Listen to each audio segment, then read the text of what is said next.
bem-vindos! Vamos começar mais um podcast Liderança Sem Rodeios e hoje a minha convidada mais que especial é a Tagiane. Eu tenho uma honra de recebê-la aqui. Ela é diretora jurídica e vai contar pra gente a história de carreira dela que é muito inspiradora. É uma história muito conectada com conflitos, desafios e ressignificados. Tagi, muito obrigada por ter aceitado meu convite. E eu gostaria que você começasse falando para as pessoas quem é você sem o crachá. Quem é a Tagi? Obrigada, Dani, pelo convite. Estou muito feliz de estar aqui. Eu sem o crachá é difícil, porque eu sou muito crachá. Mas eu sou uma pessoa super família, tenho muitos amigos. Nos meus momentos de lazer, adoro ler, adoro assistir filme, adoro praticar esporte. E gosto de estudar muito. Então, estou sempre me atualizando. Sou uma pessoa muito tranquila, muito divertida, apesar de todo mundo achar que eu sou muito séria. Eu acho que sem o crachá, o que me resume é isso. Não tenho filhos, tenho uma cachorrinha que eu amo, e sou casada já há 6 anos, e estou no mundo corporativo há quase 20. Então, isso acho que define muito, porque quase metade da minha vida foi trabalhando para empresa ou dentro de empresa. Então, não tem como tirar o crachá para falar de mim sem falar dessa parte da minha vida que é muito importante. E vamos começar a entender um pouco como é que você escolheu. Liderança foi escolhida, você foi por, né? Eu comecei minha carreira e logo já fui atuando como líder. É uma opção. Como é que foi? Como é que a liderança caiu para você? Eu brinco que eu sou ariana e eles falam muito que os arianos têm esse perfil de liderança. Verdade ou não, desde criança eu sempre era, onde estava confusão, a gente estava lá liderando a confusão. Então eu que organizava as brincadeiras de rua, numa época que se brincava na rua, eu sou do interior, então isso explica um pouco. No colégio eu que era escolhida da educação física para tirar os times. Então eu sempre tive um pouco essa posição, assim.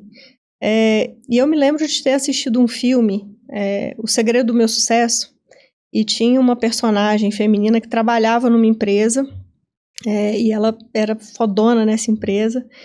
E aí eu me lembro de ter uns 7, 8 anos e ver esse filme. E aí eu falei assim, eu quero ser isso quando eu crescer.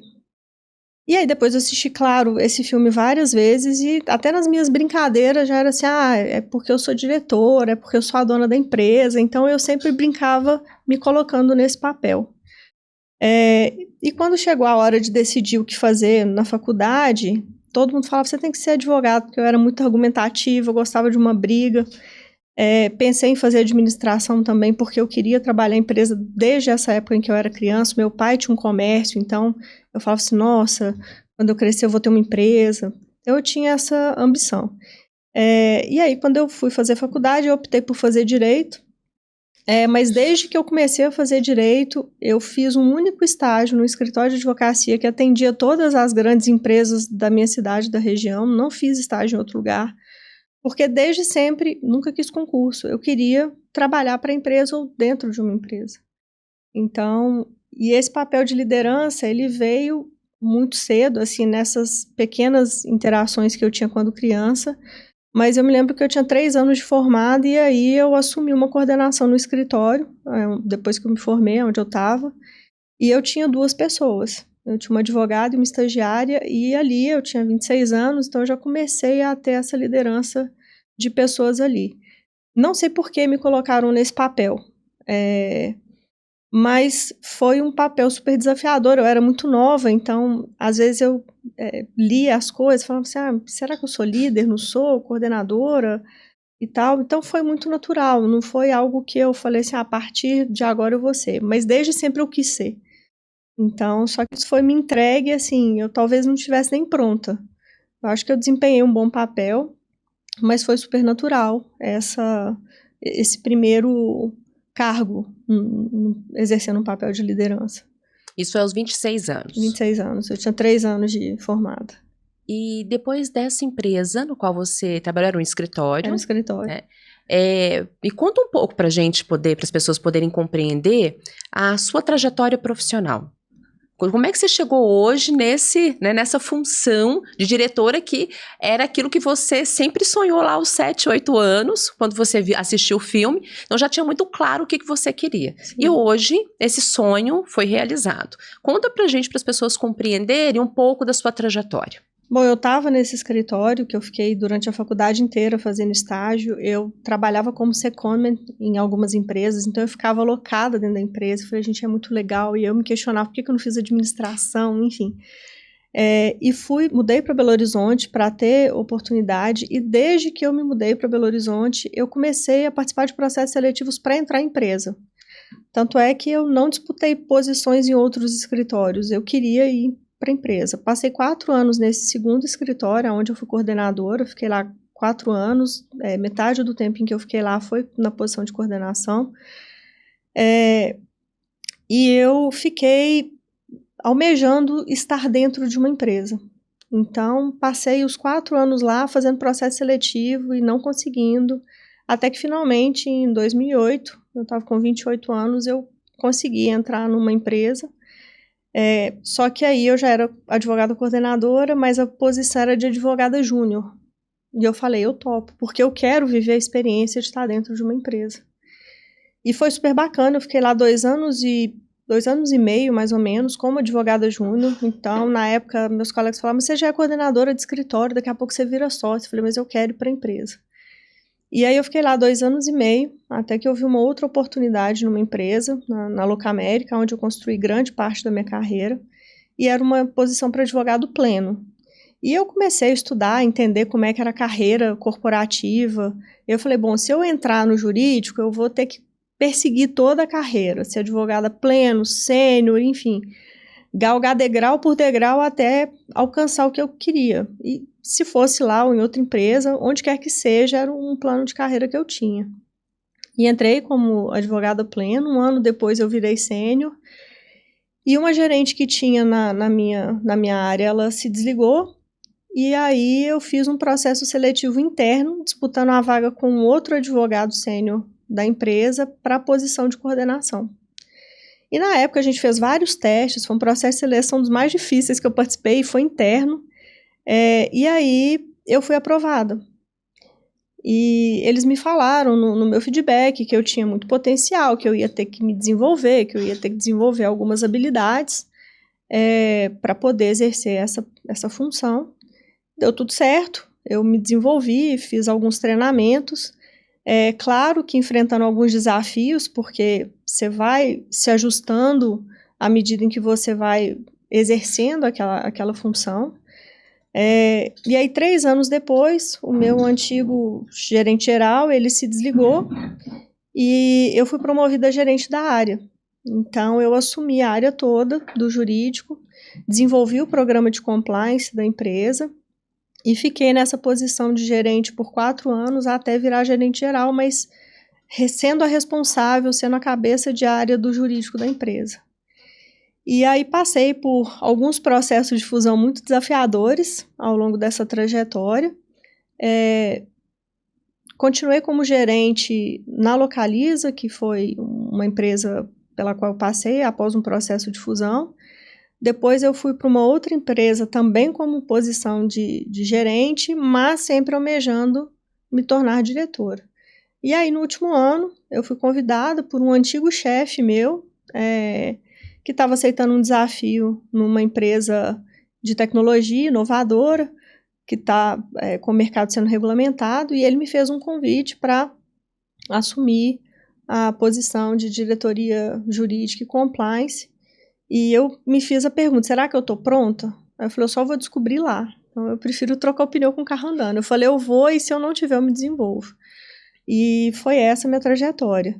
Mas claro que ao longo desses anos todos, sempre como eu gostei muito de estudar, eu nunca parei de me desenvolver. Então, não só fazendo cursos técnicos, eu fiz um MBA executivo na Dom Cabral, fiz um LLM no IBMEC, fiz um CBA em gestão de negócios também no IBMEC, fiz vários cursos. Então, teve todo esse desenvolvimento técnico para poder sentar nessa cadeira com segurança, O papel de liderança é muito importante que você desenvolva pessoas, então eu queria estar pronta para também desenvolver pessoas, mas também buscando autoconhecimento. Então, ao longo desses anos todos, fui tentando me conhecer melhor, entendendo quais eram os meus limites, entendendo que eu precisava me desenvolver também como pessoa para exercer esses cargos todos de forma muito mais plena, muito mais assertiva. Como nós vamos, eu fico brincando que o nome do podcast é Liderança Sem Rodeios, eu gosto muito de falar sobre os desafios e problemas que você viveu ao longo da trajetória. Então eu quero voltar um pouco lá, quando você fez o processo seletivo junto com seu par. E você foi a selecionada. Como é que para você, naquele momento, foi fazer uma gestão onde você tinha como seu colaborador alguém que era par, pessoas que eram pares? Conta um pouco de como que foi esse processo. Esse foi um dos maiores desafios que eu enfrentei. Primeiro, porque eu ainda era uma líder muito crua. E segundo, porque eu assumi o desafio de liderar que até um dia antes eram os meus pares. Então, eu tive muita resistência de um dos meus, que era um dos meus pares. Foi muito difícil trabalhar com ele. Entender os meus limites também, eu estava entendendo qual que era o meu papel, o que mudava na minha execução. Eu tinha que deixar um pouco a execução e ir um pouco para o tático, mas ao mesmo tempo eu tinha que delegar e cobrar que eles fizessem, aí eu encontrava uma certa resistência, e principalmente porque você passa a ter que tomar decisões, e as decisões eram minhas, e às vezes as decisões conflitava, gerava esses conflitos na equipe. E na época eu tive muito apoio do RH da empresa, então é fundamental também você ter essa rede de apoio que vai poder te orientar e que vai poder te desenvolver. A gente fez um trabalho, eu fiquei na liderança dessas duas pessoas por mais ou menos 1 ano e meio, e as coisas foram evoluindo. E no final estava tudo dominado. Mas os primeiros meses foram muito desafiadores, houve bastante conflito, e a gente tem que se enxergar primeiro também como pessoa. Eu tentei me colocar várias vezes no lugar deles, talvez eu estivesse tendo o mesmo tipo de comportamento se o contrário tivesse acontecido, mas foi tendo conversas difíceis, e foi tendo alguns embates, e foi tendo apoio do RH, e também buscando desenvolvimento, que eu acho que eu consegui contornar bem a situação. Hoje a gente tem uma boa relação e tal. Ele deixou a empresa por objetivo de carreira, queria concurso público, mas foi um desafio superado, mas que eu sempre lembro quando eu enfrento alguma situação um pouco mais difícil.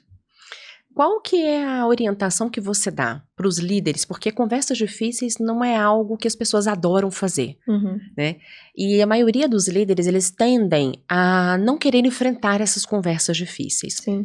Qual é a dica, qual é a orientação que você dá quando, né, outros líderes, já que você viveu uma situação, né, e teve várias conversas difíceis, o que você orienta quando os líderes eles precisam ter conversas difíceis, e como conduzir essas conversas difíceis? Que tenham, porque elas são necessárias. Eu acho que as conversas difíceis, elas precisam existir, mas elas já têm que partir de um tratamento de respeito. Então, eu acho que primeiro você tem que buscar um local reservado. Essas conversas não podem acontecer com outras pessoas. Se o seu problema é com aquela pessoa, ela tem que ser objeto da sua conversa. Você tem que trazer às claras o problema, mas fazer com que a pessoa entenda que o seu objetivo ali não é punir, não é focar no problema, mas buscar uma solução em prol de um resultado que vocês compartilham. Você é responsável pela área, mas ele também é responsável pelo resultado que você precisa produzir enquanto responsável pela área. E uma coisa que eu aprendi muito, nessas conversas a gente precisa ter uma escuta ativa. Então, eu acho que isso mudou muito a minha cabeça depois que eu li alguns livros e entendi que nessas conversas eu talvez vou falar menos e vou ouvir mais. E tendo essas conversas, eu entendi que em algumas situações quem estava falhando como líder era eu. Nessas conversas eu também entendi que eu tinha algum processo falho na área, ou que existia algum conflito na equipe que eu precisava estar atenta e resolver. E isso praticando a escuta ativa, entendendo qual era o ponto ali, qual que era a dor também daquela pessoa para não estar entregando um resultado ou para tendo algum tipo de comportamento que não era o comportamento que a gente esperava. E sempre nessas conversas eu tento trabalhar muito a minha empatia, mas escutar é essencial.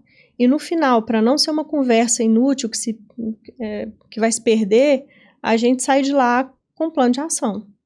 Então, sempre, olha, tivemos essa situação, esse é o problema, a gente precisa corrigir a rota nesse sentido, e a gente vai fazer isso nesse prazo, com o meu apoio.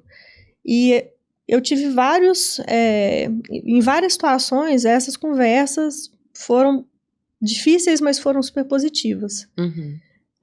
Claro que nem sempre vai gerar o resultado que você espera.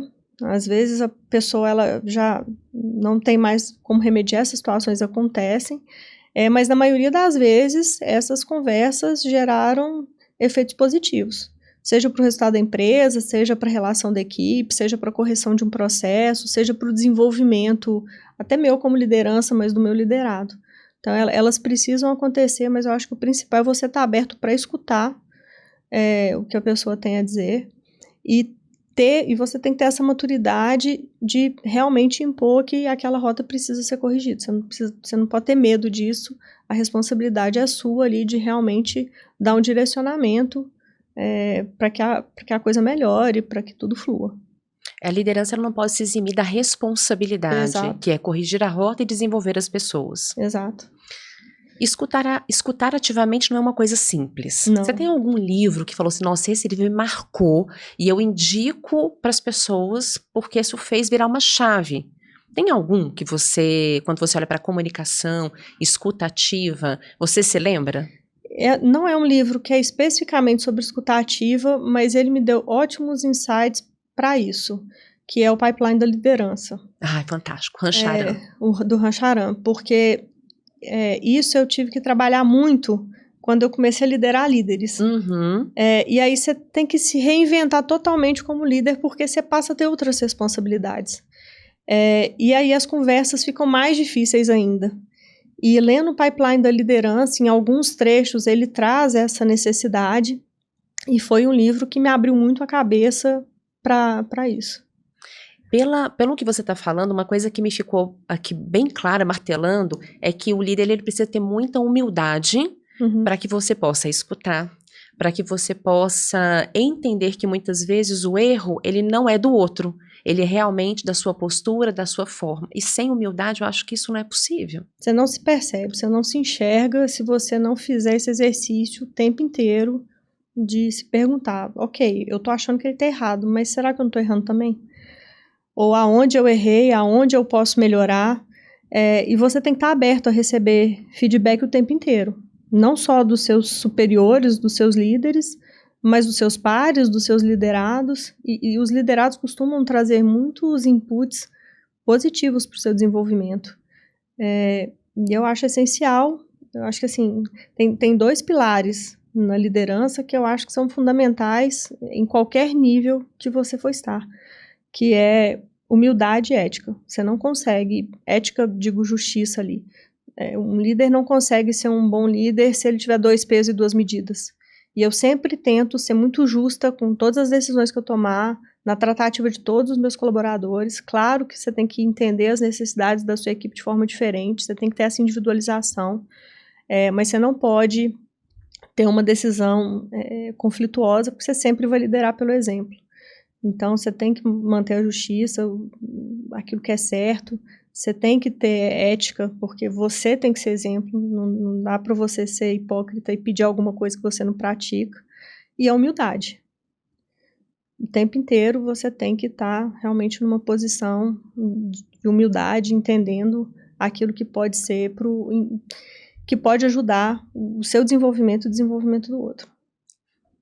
Muito interessante. Então, tem 2 pilares importantes para a liderança: humildade e ética/justiça. Integridade. Integridade. 2 pesos e 2 medidas, o líder deixa de ser exemplo e ele perde a equipe. Eu acho. E eu já vi isso acontecer em algumas situações. Então, assim, ser claro, vai ter que entender caso a caso, mas se você está falando que você vai dar folga numa determinada situação, essa folga ela tem que ser para todos. Tô dando só um exemplo, mas é para que você não desvirtue aquilo que você é, aquilo que você quer passar com as suas decisões. Você não pode ter decisões que vão gerar conflito, você não pode ter decisões que vão ser contraditórias, que vão contra aquilo que você prega. Então, walk the talk. Entendeu? É muito nesse sentido. E seguindo um pouco na trajetória da sua carreira, o próximo pilar, né, o próximo degrau foi a ser líder de líderes, que ainda é mais difícil. Conta pra gente um pouco, você falou que teve mais conflitos, mais coisas para poder resolver, claro, né, ou novas responsabilidades. Como é que você conduziu todo esse processo?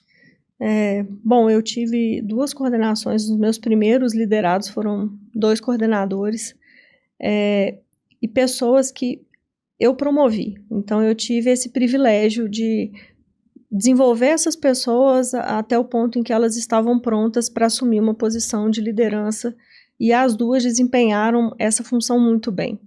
Então, acho que eu fiz um bom trabalho como líder fazendo esse desenvolvimento, e foram reconhecidas na empresa. Isso foi muito bacana, esse processo como um todo. E é legal quando a empresa dá essa oportunidade também de você reconhecer os talentos, de você pegar aqueles talentos num plano de carreira, desenvolvê-los para que eles sentem numa posição maior. O primeiro desafio é você delegar de forma diferente, porque aí você tem que delegar cobrando mais responsabilidade. Você também tem que desenvolver essas pessoas de forma diferente, porque você deixa de fazer só um desenvolvimento técnico, mas você passa a ter que desenvolvê-los também em relação a como eles vão fazer gestão de pessoas, e como eles vão evitar conflitos, e para isso a sua experiência é fundamental. Você precisa delegar confiando, então você precisa trabalhar a sua confiança muito mais.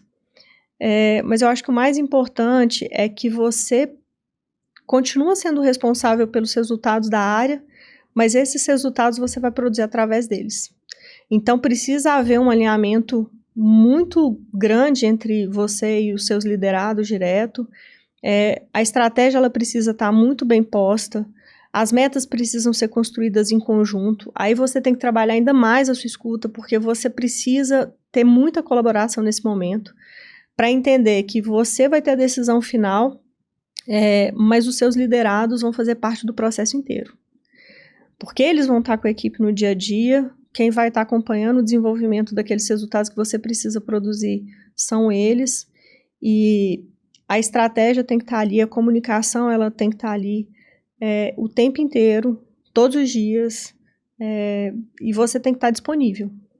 Então, você sai um pouco mais da operação, você vai para um tático diferente, mas você tem que estar muito mais disponível para fazer esse desenvolvimento e para monitorar como é que estão sendo essas entregas, como é que estão sendo esses resultados. A correção das rotas ela tem que ser muito mais imediata, e você tem que estar muito mais atento à forma como eles estão liderando as suas equipes.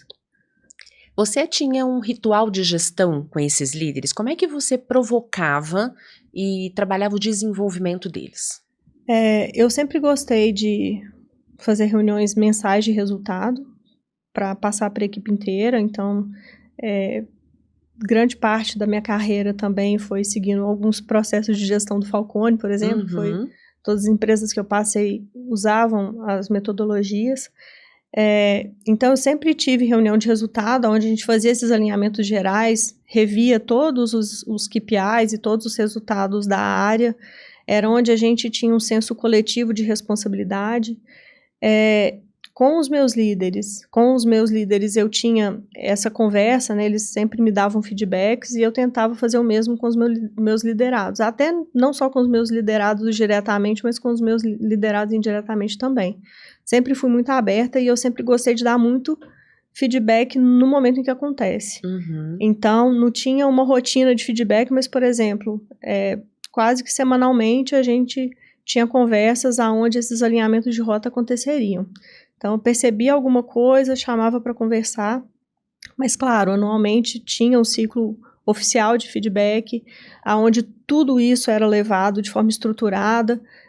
Gostava muito de fazer o PDI, mas também, independente do PDI, recomendar leitura, recomendar curso, para o desenvolvimento deles. E eu comecei a implementar, acho mais depois da pandemia, alguns rituais de gestão, por exemplo, de ter semanalmente uma reunião somente com os liderados, onde a gente ia discutir a equipe, onde a gente ia ter algumas trocas, e uma reunião também semanal deles com seus liderados, onde eu participava também. Eles tinham reuniões diárias, mas eu tinha uma reunião semanal em que eu participava com a equipe inteira, porque eu gosto de ter essa proximidade com a equipe. Uhum. Eu não gosto eu não sei, na verdade, fazer uma liderança um pouco distante. Eu gosto de estar presente, eu gosto de conhecer as pessoas, eu gosto de entender quais são as dificuldades delas, quais são os potenciais delas. Então, eu gostava de participar semanalmente dessa rotina que eles faziam. E você dava conta de fazer isso tudo, mais a parte toda de reuniões, gestão, desenvolvimento. Tem que dar conta, né? Sim.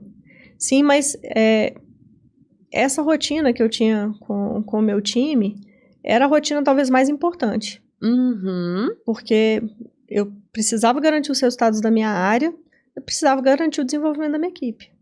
E quanto mais redondo a minha equipe trabalhava, mais tempo eu conseguia ter, menos eu precisava entrar na operação, mais tempo eu conseguia ter para participar de reuniões mais estratégicas, para engajar em projetos mais relevantes. Então, é um bônus, eu não vejo isso como um ônus. E eu acho a principal parte. Fantástico, porque muitos líderes falam comigo assim, mas eu não tenho tempo de desenvolver as pessoas. A minha agenda está tão lotada que eu não tenho tempo de desenvolver as pessoas. Na verdade, desenvolver as pessoas deveria ser o quesito número 1 da agenda, a tarefa primeira, o que é prioridade. Porque se ele não desenvolve a equipe fica dependente, né, não consegue entregar os resultados e isso vai afetar a área como um todo. Exato. Então, eu acho que essa é uma excelente estratégia e fica aqui uma dica muito boa para a liderança do que eles podem fazer para desenvolver, como que eles podem fazer, tem rituais, eu acho que existem muitas ferramentas que hoje estão disponíveis, né, na própria internet, mas o que nós podemos fazer para estar mais próximos, porque isso gera resultado. Com certeza. E te gera mais tempo. E aí, com mais tempo, você pode escalar para projetos mais relevantes, mais estratégicos, tá mais engajado, mais envolvido em projetos que são realmente importantes para a empresa. A sua área ela tem que funcionar de forma orgânica, com o mínimo possível da sua intervenção. Você tem que estar ali para tomada de decisão, mas a rotina ela tem que funcionar sem você. Se a sua área depende diariamente de você está fazendo alguma coisa errada. Então, você tem que estar ali orientando e dando os direcionamentos. Claro que depende da empresa, depende da área, depende do nível de maturidade das pessoas. Então, se é uma equipe um pouco menos madura, talvez você tenha que entrar mais na rotina, mais no dia a dia, ter que alinhar de forma mais próxima. Mas quando você tem uma equipe mais madura, principalmente quando você já tem líderes debaixo de você, aí você tem que confiar, e você tem que confiar de verdade. Então, confiar que as decisões estão sendo tomadas de verdade, definir quais são os assuntos que você precisa entrar e que você precisa saber e que você precisa acompanhar. E, no mais, a área tem que rodar, os resultados têm que acontecer e você tem que fazer o papel de realmente de gestão daquilo. E aí, muitos líderes falam assim comigo, mas a minha equipe é muito imatura. Mas se a gente não desenvolver, se a gente não fizer esse trabalho antes para que eles se tornem maduros, eles nunca vão se tornar maduros. Então, eu acho que esse realmente é o processo. Você desenvolvendo até que eles se tornem mais maduros e a área precisa funcionar sem você. E às vezes as pessoas acham que eu preciso sentar e ter uma hora de conversa e entender. Não é assim. É preferível que você tenha uma conversa de telefone de 15 minutos para fazer pequenos alinhamentos, mas estar o tempo inteiro fazendo pequenos alinhamentos, ou convidar para almoçar e resolver ali no almoço uma série de questões, ou até não resolver nada, mas conhecer um pouco a pessoa que está ali na sua liderança, ou que precisa de alguma orientação sua específica, você tem que ter essa abertura. Eu acho que isso também é muito importante. Você não achar que você tem que ter, assim, nossa, todo mês eu tenho que fazer uma coisa estruturada, porque isso toma tempo, porque eu tenho que fazer uma apresentação, porque eu tenho que fazer um PDI. Não, às vezes esses alinhamentos eles vão acontecer em 5 minutos de conversa enquanto você está pegando um café. Entendeu? Então, é essa proximidade que eu gosto de estimular e que eu acho que é positivo. E aí, caminhando um pouco, dentro dessa mesma empresa, você falou que passou por várias fusões, aquisições, e aí a turbulência veio, talvez uma experiência que você viveu que, né, poucos líderes vivenciam isso. Conta pra gente como é que foi essa experiência em lidar com aquisições, fusões, como é que você, né, organizou a questão do time, quais foram os desafios que você vivenciou e como que você superou esses desafios? Foram grandes desafios, mas foram, eu acho que as situações mais emblemáticas e mais bacanas que eu tive a oportunidade de viver na minha carreira. Eu participei de 3 grandes fusões, envolvendo união de equipes, definição de equipes, e a primeira vez que eu experimentei isso, a empresa estava experimentando isso quase que todo mundo junto, então era uma coisa inédita para praticamente todos os meus pares. Então todo mundo enfrentou mais ou menos o mesmo tipo de situação e a gente acabava tendo muita troca, então isso também fortaleceu a liderança da empresa nesse processo. Mas, por exemplo, a empresa que a gente adquiriu, ela tinha algumas pessoas que ficavam no sul do país e a gente ficava em Minas. E aí você começa a ver conflitos entre a equipe do Sul, a equipe de Minas, porque estão fazendo errado, porque não estão seguindo o processo. E aí você volta a ter que trabalhar esse tipo de situação, esse tipo de conflito. Primeiro, trazer e falar, agora é uma equipe só, não tem lá e não tem aqui, é uma equipe só. Vai haver, tem a sensibilidade, tem empatia. Imagina o que eles estão passando lá, com a chegada de uma nova equipe, com a chegada de uma nova líder. Então, eu tinha que cobrar muito esse tipo de postura da minha equipe de Minas, para entender que o processo ia acontecer de forma mais devagar, que não dava para a gente achar que em um mês eles iam estar 100% adaptados à nossa cultura, aos nossos processos, porque não iam, isso ia levar um tempo. Depois eu vivi uma situação um pouco parecida, mas em que eu tinha também um par na mesma hierarquia. E aí você fica com aquela insegurança pessoal. Será que eu vou estar? Será que eu vou continuar? E você tem que continuar entregando os resultados e trabalhando de forma séria, porque é a empresa. E eu sempre, nessas situações, a empresa está em primeiro lugar. Não importa o que eu queira, não importa o que eu ache, a decisão vai ser sempre da empresa. E até o dia que eu entregar a minha chave, até o dia que eu devolver o meu crachá, eu tenho que priorizar o que a empresa decidir. E nesse processo de fusão, então, aí foi um pouco mais complexo, porque a gente estava falando de 2 empresas que já eram maiores. Você tinha que unificar equipes, você tinha que unificar sistemas, você tinha que unificar processos, você tinha que gerenciar conflitos, e isso leva tempo, isso não acontece da noite para o dia. E, de novo, a empresa passando por um movimento mais macro de revisão da cultura, porque a cultura mudou a partir do momento de uma fusão em que a gente estava falando de 2 empresas que tinham culturas diferentes. E isso reflete em todas as áreas. No final, eu acabei ficando como a líder dessa equipe nova que eu assumi em São Paulo. Já tinha passado pela experiência anterior, então eu já soube cortar alguns caminhos, a integração foi muito mais fácil, mas ainda assim a gente identifica as pessoas que são um pouco mais resistentes a esse tipo. Eu tive que mudar atividades das pessoas de Minas para conseguir acomodar tudo, fazer uma redivisão de atividades para a equipe inteira. Então, isso gerou insatisfações que a gente teve que contornar.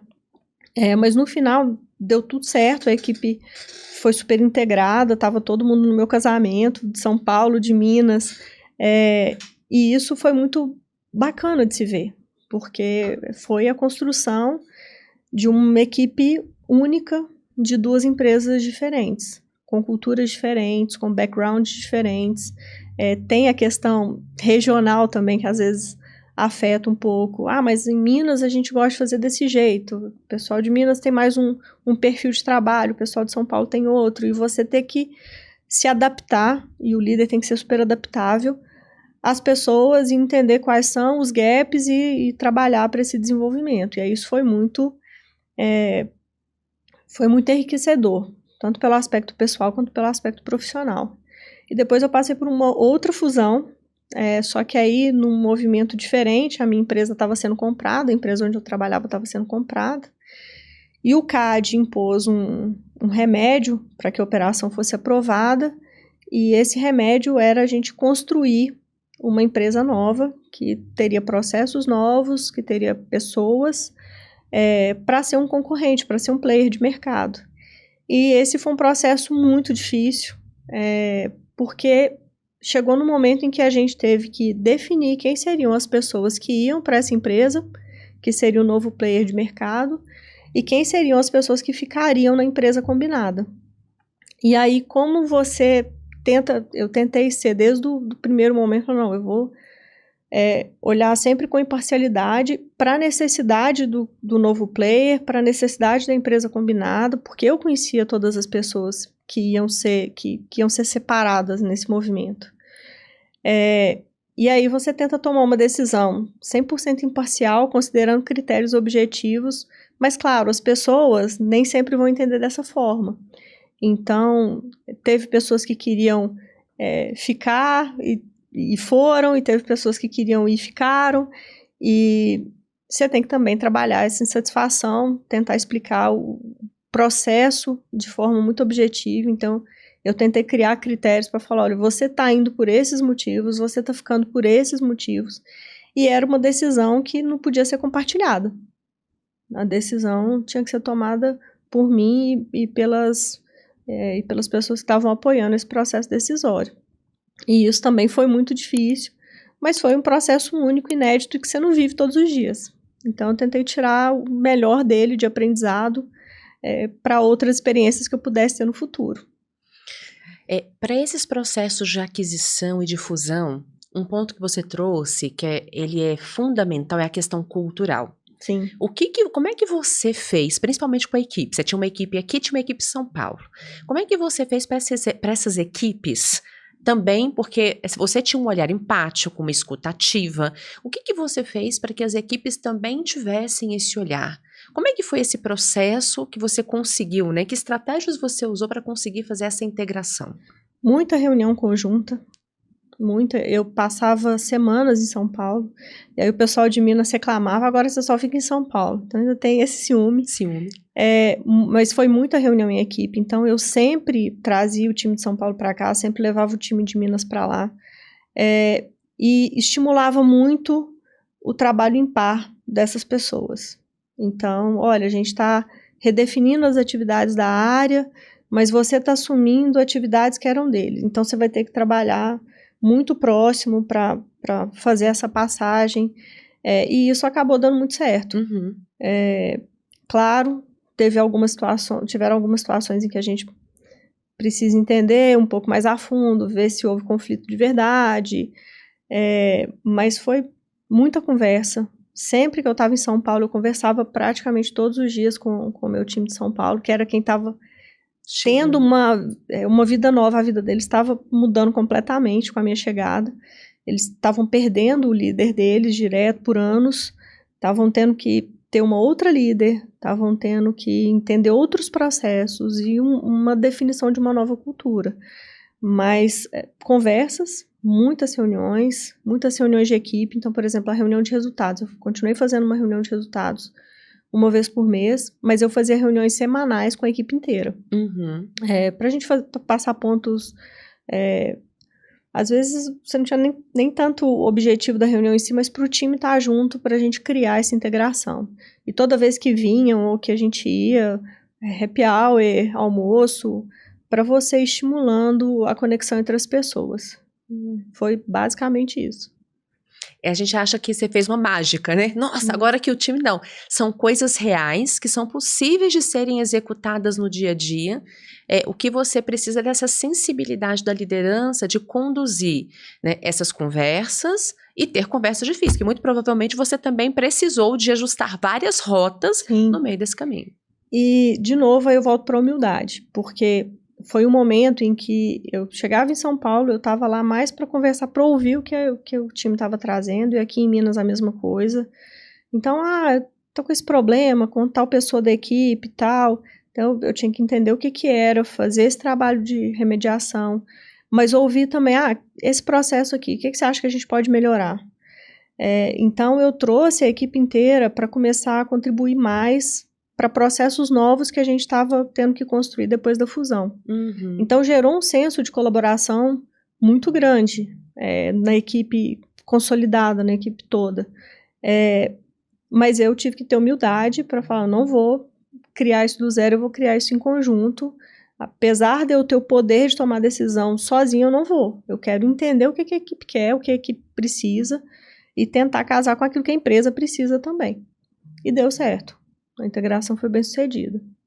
E aí depois você foi para a parte de fusão, onde você precisou de criar, né, de separar esse time, e aí você colocou um critério muito claro. Então você tinha os critérios objetivos, você definiu baseado no que o negócio precisava, em cima disso você conseguiu dividir a equipe e investiu muito em comunicação. Na verdade, pelo que a gente percebe, toda a sua trajetória é uma trajetória em que você mescla, tem a questão da humildade, da escutativa e de uma comunicação muito transparente, muito calcada em pilares, né? Então isso aqui é estratégia, isso aqui é objetivo, que eu acho que conecta muito com o valor que esse é o que é da justiça. Então, esse aqui, o critério está bem definido, as coisas estão bem definidas, então vamos avaliar baseado em um critério. Isso eu acho que é fundamental, porque você tira o viés, ou minimiza o viés pessoal. Com certeza. Você minimiza e você consegue demonstrar que não houve nenhuma escolha pessoal em relação às pessoas. Teve uma decisão assim que me comoveu e eu voltava o tempo inteiro para o objetivo que era fazer essa separação de forma pensada e estruturada. Mas claro, se é uma pessoa, você não deixa de ser ao fazer essas escolhas, né? Mas foi difícil e eu gosto sempre. Eu sou muito sincera, tive que trabalhar muito a comunicação, porque eu sou muito prática, muito sincera. Às vezes eu ia, de uma forma pouco acolhedora, e as pessoas têm formas diferentes de receber a comunicação. E eu fui trabalhando isso também ao longo da minha carreira. Hoje eu acho que eu já sou um pouco mais maleável para ter essas conversas de forma mais adaptadas ao que o interlocutor precisa.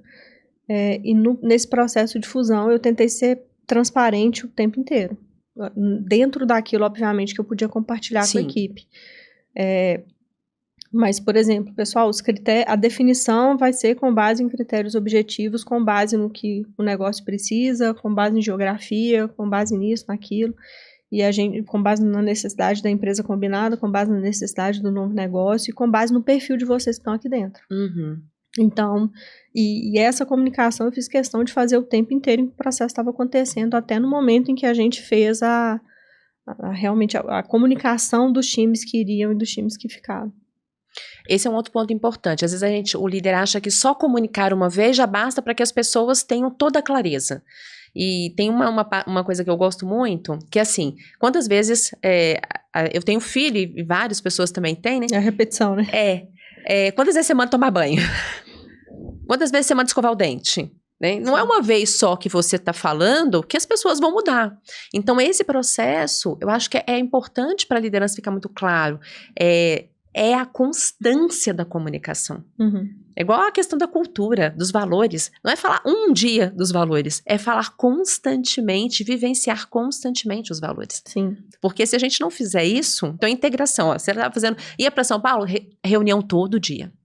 uma reunião de resultado, dividia o time em duplas, vamos repassar o trabalho, fazia gestão de conflitos. É um trabalho fácil? Não é. Talvez seja o trabalho mais difícil da liderança, é fazer a gestão de pessoas. Mas é aquilo que você falou no começo, é o essencial para que o líder ele tenha tempo para ir para a parte tática e estratégica. Exato. Porque senão ele vai ficar constantemente mergulhado no operacional.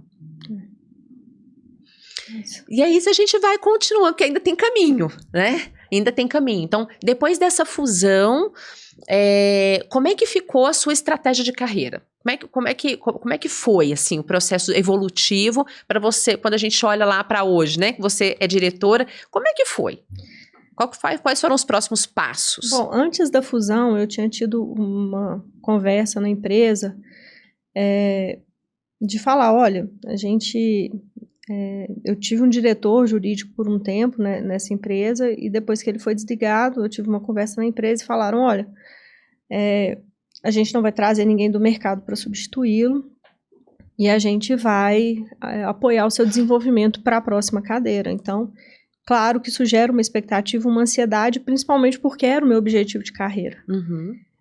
Na época eu fiz um MBA, a empresa custou uma parte, exatamente porque o meu objetivo era também o objetivo deles. E claro, eu tinha alguns gaps que eu precisava suprir para poder estar nessa próxima cadeira.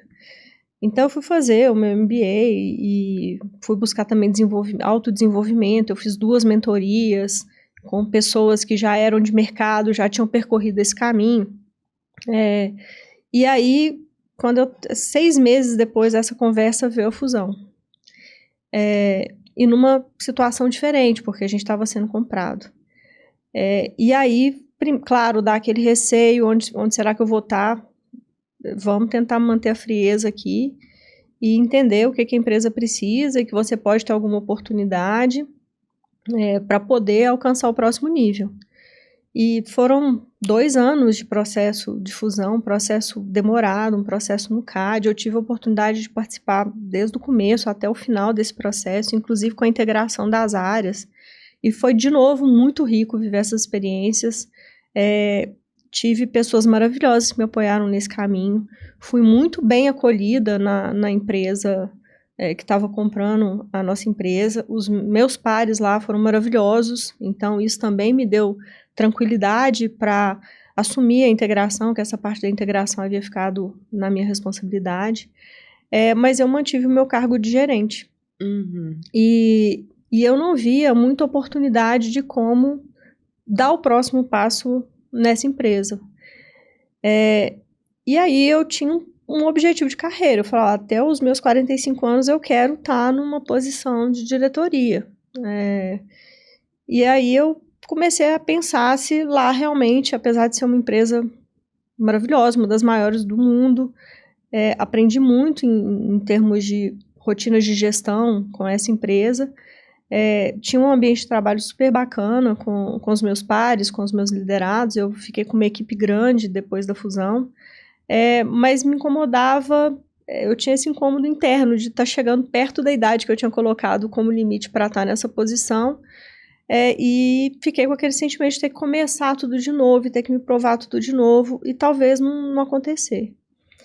E aí eu recebi uma proposta para assumir uma gerência numa outra empresa. Eu ia mudar completamente de negócio, mas era para assumir mais áreas mais estratégicas, e aí eu topei o desafio, até porque existia a possibilidade de talvez ter um movimento para uma posição dessa no médio prazo.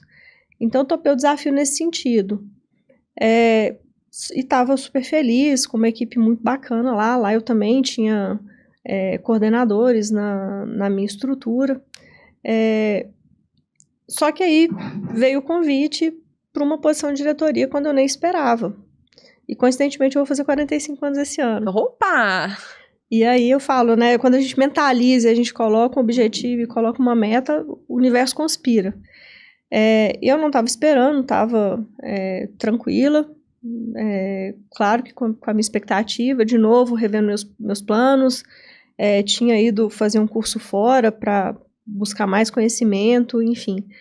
E aí veio o convite, eu falei, posso não estar 100% pronta, mas eu vou aceitar e vou correr atrás do que eu precisar correr para suprir os gaps que eu ainda acho que eu tenho para estar nessa cadeira. E foi a melhor decisão que eu tomei, porque me realizei profissionalmente dentro do que eu esperava. A empresa, que foi uma empresa nova, é uma empresa que está recém-constituída, recém-regulamentada, e eu tive uma oportunidade também inédita de poder construir as áreas do zero. Eu não estou só com jurídico, eu estou com jurídico e compliance, que é uma área que eu gosto muito, que eu implementei na empresa que eu estava em 2017 e acompanhei todo o programa e toda a transição para a empresa depois das fusões. E eu tive a oportunidade de construir a área do zero, de escolher todas as pessoas que estão comigo hoje. E eu tenho uma teoria, assim, quando a gente vai formatar a equipe, contrate devagar e demita rápido. Uhum. Então, eu perdi um tempo ali no processo de escolher os times, tanto o time de compliance quanto o time jurídico, para estar realmente com as pessoas que eu acho que tinham fit com o que a empresa estava buscando, com a necessidade técnica da área, em relação ao perfil, e eu acho que eu acertei, a equipe está rodando muito bem, eu estou muito feliz. Esse ponto que você falou me chamou muita atenção. Contrate devagar e demita rápido. Me lembro do Jim Collins, né, na Empresas Feitas para Vencer. Às vezes a gente demora demais para demitir. Agora, para demitir, eu acho que tem que ter um ritual. Com Porque certeza. tem líder que fala, não deu certo, meu santo não bateu, a pessoa não entrega. Mas ele não fez feedback, ele não desenvolveu, ele não montou um plano de ação. A pessoa muitas vezes sai sem saber o porquê que ela está sendo demitida. Ou ter sido dada a ela a oportunidade de mudar. Porque se você está incomodado com algum comportamento ou com alguma entrega dela e não fala, ela não vai saber, ela não vai melhorar. Mas eu acho que a partir do momento em que você identificou algum comportamento que de fato não evolui, ou alguma técnica que após várias tentativas de desenvolvimento também não evoluiu e não tem onde você encaixar essa pessoa, porque às vezes o comportamento vale mais do que a técnica. Às vezes a técnica você consegue encaixar numa outra posição dentro da equipe, já aconteceu isso. Uma pessoa não performava numa área, eu coloquei em outra e a pessoa voou. Uhum. Então, se você identificou isso, olha, não está fluindo, o comportamento não melhora, a técnica não melhora, eu não consigo acomodar essa pessoa em outra área, demita rápido. Vai ser bom para você, para ela e para a equipe. Né? Mas leve tempo para escolher realmente uma pessoa que vai ter um fit cultural com a empresa, que vai ter a experiência que você precisa. E a pessoa entrou, você também vai ter que ter um tempo para desenvolver. Vai ter que ter essa energia. Mas é importante que você entenda que a pessoa tenha aquilo que você está buscando, faça entrevista, converse de novo, veja currículo, lhe peça indicação, me peça referência. Isso é um processo fundamental hoje para você trazer alguém que vai realmente ter uma engrenagem muito mais rápida quando entrar na empresa. Eu acho que isso é 100% liderança compassiva. Né? Dentro do conceito de liderança compassiva, é aquele líder que está atento ao desenvolvimento do outro, mas a partir dos momentos em que ele trouxe a clareza, deu feedback, fez o acompanhamento, deu oportunidade para as pessoas, de fato, se desenvolverem. E as pessoas não fizeram esse processo, porque parte é do líder, mas parte da pessoa. Com certeza. Né? Então, assim, o líder... E às vezes a pessoa não vai querer. Não vai. Eu falo que os grandes movimentos de processos culturais dentro da empresa, algumas pessoas elas vão sair naturalmente porque elas não querem fazer um processo de mudança. E tá tudo bem, tá tudo certo com isso. Né? Às vezes elas vão dar super certo em outro lugar, mas aqui, com esse processo, com esse desenvolvimento, né, ela não tem o perfil. E é importante, né? Quando você contrata também, às vezes as pessoas olham só se vai se dar bem com ela ou se vai ter o currículo que precisa. Eu gosto de pensar se ela vai ter um fit com a equipe. Claro. Se ela vai ter um fit com a empresa. Eu talvez seja a última pessoa, pode não ter nada a ver comigo, mas ela está super integrada com a equipe, eu vou dar um jeito de me aproximar e tentar ter uma relação saudável dentro do que eu preciso para o desenvolvimento dela e meu. Mas às vezes a pessoa só olha currículo e não entende que tem o colateral que afeta. E é o mais difícil, porque a técnica a gente aprende, você consegue ensinar. A parte de valores é muito mais difícil. E se a pessoa ela não entra e se conecta com a equipe, a chance dela ser expurgada é muito mais rápido, muito mais fácil. E uma outra coisa que eu acho que é um grande erro é quando o líder, e você falou isso, o líder, ele contrata olhando apenas para o perfil dele. O que vai dar certo comigo? O que vai conectar comigo? E esquece, né? Primeiro que eu acho que é mais fácil para o líder, porque uma pessoa que pensa como ele tende a não questionar. Então, ele vai ter menos possibilidades de pensar fora da caixa. Uma pessoa que é divergente, que tem um perfil diferente, consegue questionar. E aí a gente volta de novo para o ponto que você trouxe. A humildade é essencial. Porque se eu não consigo escutar perspectivas divergentes das minhas, se eu não consigo receber feedbacks, se eu não consigo, a partir do momento em que eu penso algo, outras pessoas pensarem de forma diferente da minha, eu não tenho uma equipe forte. Eu começo a ter uma equipe em que abaixa a cabeça, sim senhor, é isso mesmo, e fica dependente. Não questiona, não provoca mudança, os processos não evoluem, você acaba tendo uma resistência natural à mudança, porque vem de você e reflete. É exemplo sempre, né? Então... Fantástico. Nossa, eu acho que foram vários insights que você trouxe aqui, principalmente quando a gente olha para processos de mudança, fusão, ou seja, a sua trajetória profissional ela foi marcada por conflitos, transições, tomadas de decisão, conversas difíceis, né? E sempre olhando para o novo como algo positivo. Então, o termo que você usou muito foi adaptabilidade. E a palavra que me vem é a antifragilidade.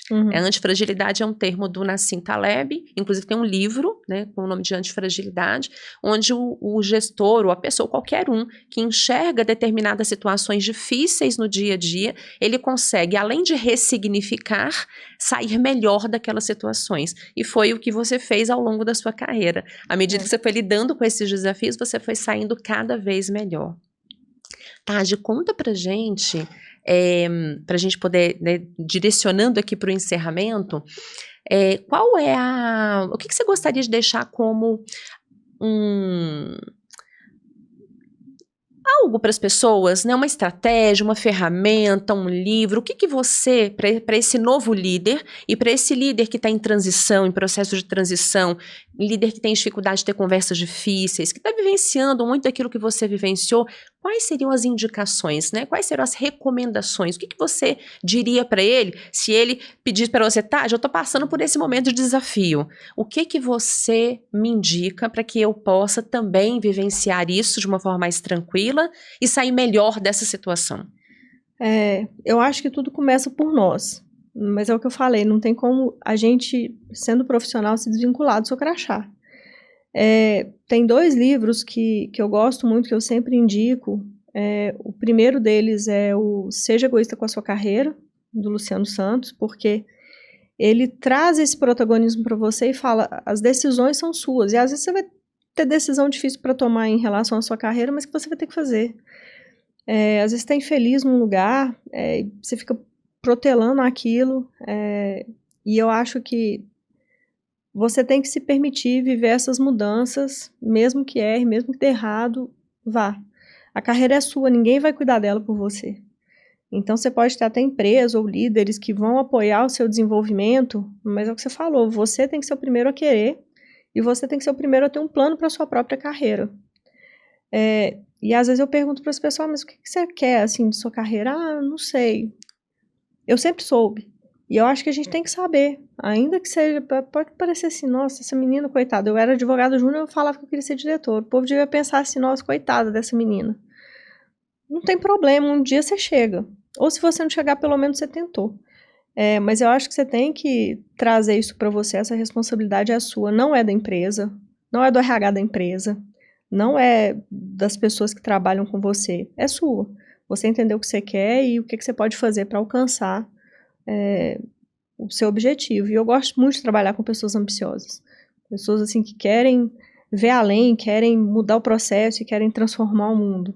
Eu acho que são pessoas que te estimulam o tempo inteiro. E um outro livro que é da Sandberg, da Sheryl Sandberg, Faça Acontecer, que ela fala um pouco disso também, de protagonismo, mas voltando muito para a questão do feminino.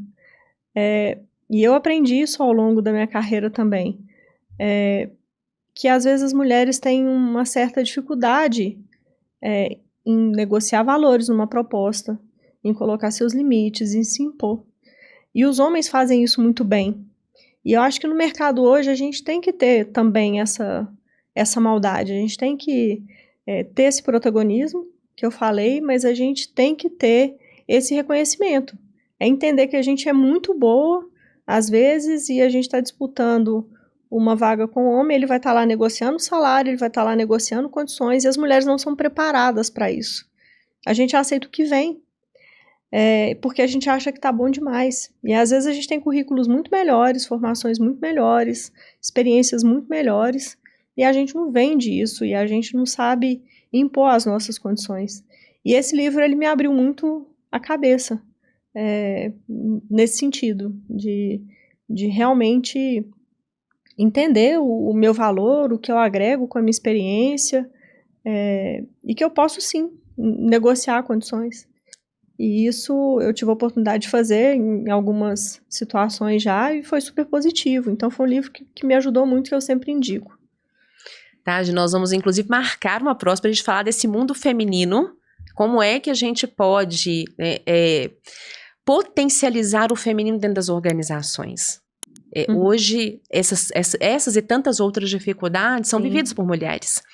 E muitas vezes, é aquilo que você falou, a gente vai aceitando o que é imposto pelo mercado. Então, como nos posicionar? Então, acho que esse é já fica aqui o convite para a gente poder depois falar sobre esse liderança feminina. Como é que a gente pode potencializar isso? Para quem não te conhece, quer te seguir nas redes sociais, fala pra gente quais são as suas redes sociais que você gostaria de compartilhar. No Instagram, eu sou Taj Gomide. No LinkedIn eu sou um pouco mais séria, Tajiane Gomide, mas estou lá. Fiquem à vontade para me adicionar, vai ser um prazer. Adoro interagir com as pessoas e trocar experiências, eu acho sempre isso muito positivo. Se você gostou e quer seguir mais conteúdos como esse, siga-me no Instagram, @DanielePena, com 2 L's. E lá a gente conversa sobre liderança, comunicação e desenvolvimento pessoal. Até breve, Taj, muito obrigada. Até breve, até o nosso próximo episódio do Liderança Sem Rodeios.